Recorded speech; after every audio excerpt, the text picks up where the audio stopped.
All right, guys, so I'm back here making some adjustments for Dig or Die, which is on Saturday.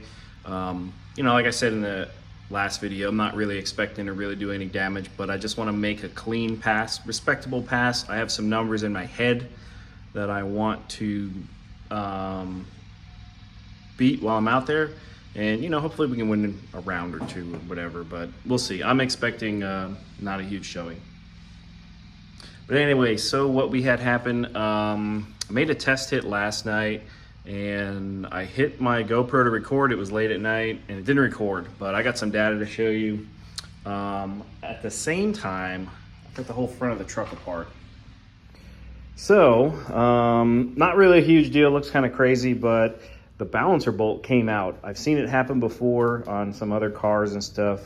So I luckily caught it before we, I was just gonna take the truck as is and take it down to Rockingham and race. Luckily, I did that test hit, found a few problems. Balancer bolt was backed out. I put it back in.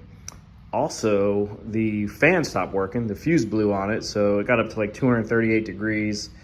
Actually, I think it even got over 240 at one point. So it was a fuse, got the fuse fixed, got that working again, refilled it with water because a whole bunch of water boiled out of the back. Luckily, nothing wrong with the engine. Got those two small things fixed up. Just gonna throw it back together. Just in the middle of it right now.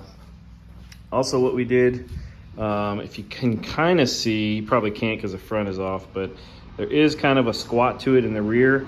I've got the front raised about an inch higher. The front rocker panel is about an inch higher than the rear. Rear is about an inch lower. I added some weight in the back, so this will actually help us with some weight transfer. Kind of a thing that's making this a little bit tougher no prep is the Turbo 400 transmission. So it is a 3-speed. First gear is very short. It's like a 248 or something like that gear ratio. So it's kind of tricky to get this thing to leave in first gear. So whereas like with a Power Glide or even a 2-speed Turbo 400, you've got a really tall first gear. It's like I think Power Glides are usually like 180 or 169 or something like that.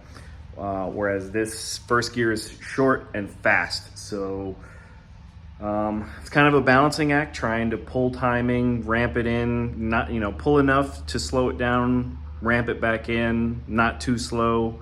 And then also, dial it or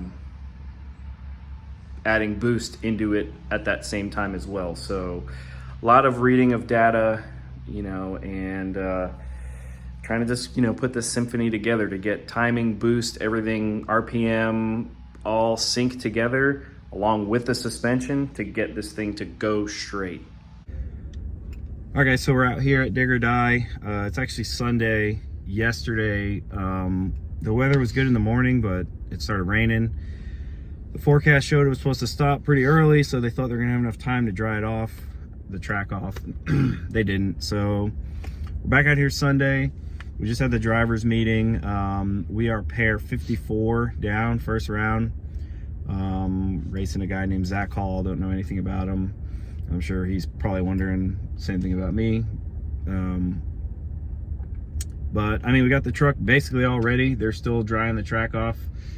Probably gonna be another hour or so. So anyway, we got a tune loaded in the truck. Hopefully it should go down. There's gonna be 53 pair that go down before we go down. So until then, we'll just sit tight and we'll pick back up when we actually get ready to go down and make our pass.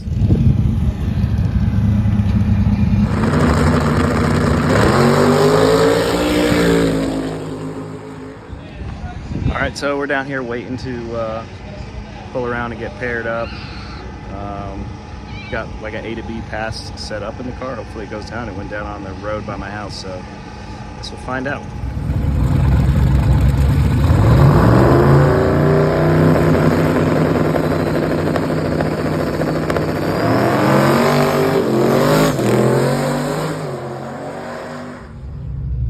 All right, so we're in the staging lanes. Gap Train is next to us. We're not racing him. We're racing this F-body back there. he seems like he's got a little experience on me. He's been here before, so at the end of the day, like I said, racing the road. Hopefully we get down, chasing a number, and we're gonna build from here. So.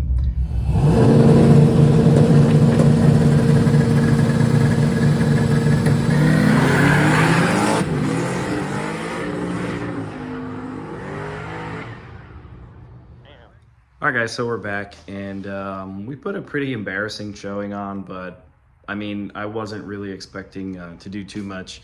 Learned a lot. I learned that you actually have to set the front shocks to the setting that you want to, and not halfway there. We kind of set the car up, and then I didn't tighten the front shocks all the way. So when the truck, it didn't matter because it didn't leave anyway. I mean, it just kind of started spinning, but it basically sat, it hit the tire, came back fast, but then it laid back over really quick. And then once that happened, I mean, the truck just, it didn't go anywhere. It just started spinning. And I tried to kind of just stay in it to get some data, but the way the boost ramp was, by the time I was actually moving, I mean, it was impossible. So, again, you know, learn from it. First ever time down one of the hardest surfaces probably that you can go down. So, at the end of the day, it was fun. You know, it would have been nice to get it all off in one day instead of the whole weekend, just to go out and lose in a half second. But yeah, you know, got the truck back at the house, just doing an oil change. The oil was a little milky, you know, from all the methanol and ethanol, sorry, and stuff. So just gonna do that. Plan our next steps forward. I've had in mind some of the things I wanted to do to it to help it work a little better on some of these surfaces, but you know, Christmas time, money, time, all that stuff. So anyway, guys, I appreciate you watching. Hopefully I can put on a better showing for you guys next time, get more racing and like actually, you know, go some rounds or something. But as always, thanks for watching. Take care, and we'll see you on the next one.